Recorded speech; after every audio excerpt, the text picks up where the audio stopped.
শুভ সন্ধ্যা। এখনো সন্ধ্যা হয়নি, একটু বাকি। আর অল্প কিছুক্ষণ পরই মাগরিবের আজান দিবে। আমার সন্ধ্যা মালতীগুলো আমাকে এত সুন্দর কালারের ফুল দেয়, আমার খুবই ভালো লাগে। সাথে এই যে নয়নতারা, সবাইকে নয়নতারার শুভেচ্ছা।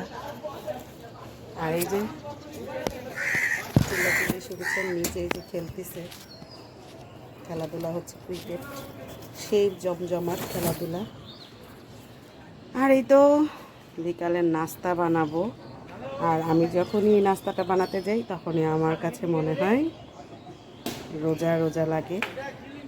এতক্ষণ হয়তো বুঝে ফেলেছেন আমি কিসের কথা বলছি। এই যে দেখেন, এটা তো অনেক সুন্দর কালার হয়েছে মাশাআল্লাহ। আর ফুলের সাইজ দেখেন, অনেক সুন্দর। আমি যেটার কথা বলেছি সেটা হলো এই যে পেঁয়াজও মাখিয়ে রেখেছি, এখন ভাজবো।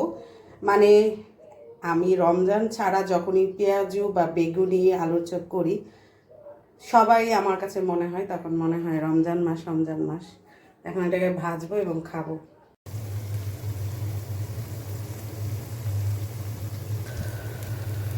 এদিকে হচ্ছে পেঁয়াজু ভাজি, আর এদিকে হচ্ছে রং চা ফোটানো হয়েছে পানিটা, এলাচি, দারচিনি, তেজপাতা, আদা, লবঙ্গ দিয়ে।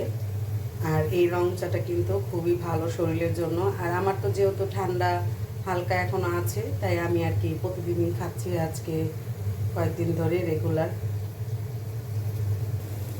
আর এখানে তো পেঁয়াজও ভাজা হচ্ছে শেষের দিকে।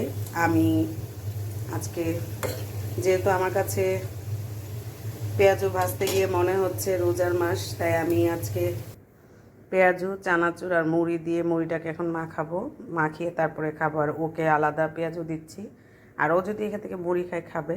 তো এই তো আমাদের সন্ধ্যার নাস্তায় আজকে এটা। এই হলো আমাদের সন্ধ্যার নাস্তা, পেঁয়াজু। আর আমি এই যে মুড়ি মাখা খাবো আর রং চা। কেমন লাগলো অবশ্যই কমেন্টস করে জানাবেন কিন্তু।